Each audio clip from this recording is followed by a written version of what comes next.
বাড়িতে বরকত হচ্ছে না, না? এত আনছেন মনে হয় তবু নেই। হ্যাঁ, 6টা কাজ করবেন, 5টা কাজ। কটা? 5টা। আমল করবে ইনশাল্লাহ।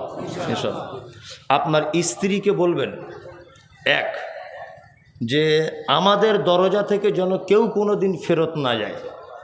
এক, যদি আপনি কাপড় কাচ্ছিলেন, বাচ্চাকে দুধ দিচ্ছিলেন, একটু মিষ্টি করে বলবেন, বুবু তুমি এসেছো, 2-3টে বাড়ি ঘুরিয়ে তবে আমাদের বাড়িতে এসো, আর না হলে আগামী সপ্তাহে আসবে, দুদিনের ভিক্ষা একসাথে দেব।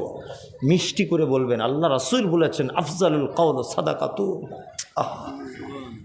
নবী কত দয়ালু, তিনি বলছেন তোমরা যদি মিষ্টি করে কথাটাও বলো তার সাথে, নবী বলছেন তুমি দান করে যে নেকি পেতে, মিষ্টি কথা বলার কারণে এই নেকি পেতে। এক, আপনার বাড়ি থেকে যেন কেউ কোনোদিন ফেরত না যায়। 2, আপনার স্ত্রীকে বলবেন যে ভাত যখন হাঁড়ি থেকে খুলবে, চামচটা যেন মাঝখানে না ঢুকিয়ে দেয়, তাহলে কিন্তু বরকত সাথে সাথে কমে যাবে। চামচ বুঝেন তো, চামচটা হাঁড়ির এক সাইড দিক দিয়ে ভাতটা তুলতে বলবেন। নাম্বার 3, আপনার স্ত্রীকে বলবেন তরকারিতে একটু ঝোল রাখতে। 4, আপনার স্ত্রীকে আপনি এটা বলে দেবেন যে তেলের বোতলে এখন 100 গ্রাম তেল আসে, বাজার থেকে আবার তেল এনে ওই বোতলে ঢেলে দেবেন, বরকত হবে। বস্তাতে এখনও চাউল আছে 4-5 কেজি, আবার চাউল এনে ওই বস্তাতে ঢেলে দেন, বরকত হবে। আর চাউল যদি একেবারে রান্নাবান্না করেই যদি নেন, হ্যাঁ, আর যদি আপনার স্ত্রী আপনাকে বলে কই গো চাল শেষ, আপনি যদি আনেন, তা আমি মমতাজুল ইসলাম বলছি আর বরকত হবে না, বরকত কমে যাবে। আর একটা জিনিস আপনার স্ত্রীকে বলবেন যে অন্তত পক্ষে তুমি এটা নিয়ত করবে যে আমাদের বাড়িতে কেউ না কেউ মেহমান এলে 2টো যেন খেতে আমরা তাকে দিতে পারি, না খেয়ে যেন না যায়।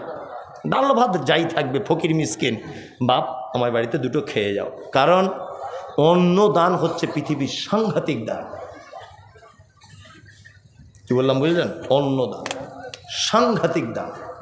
মায়েদের কাছে অনুরোধ, পাড়া গ্রামে তো বাড়ি আপনাদের, অন্তত পক্ষে জুম্মার দিনে একদম 2জন যেন আপনার বাড়িতে খেতে পারে। আপনার স্বামীকে স্মরণ করিয়ে দেবেন যে আজকে মসজিদে যদি কেউ অন্ধ ফকির টকির আসে, অবশ্যই আমাদের বাড়িতে ডেকে আনবে বা তাকে মসজিদে রেখে আসবে, ভাত পাঠিয়ে দেবো। ইনশাল্লাহ আমল করব, ইনশাল্লাহ চেষ্টা করব। স্ত্রীকে বলে দেবো তো ইনশাল্লাহ। থেকে নামে আল কোরআন, ভাঙলো সবারই ভুল তোমারই পরে, হে রাসূল কেমনে ভুলি তোমারে। বলুন কত?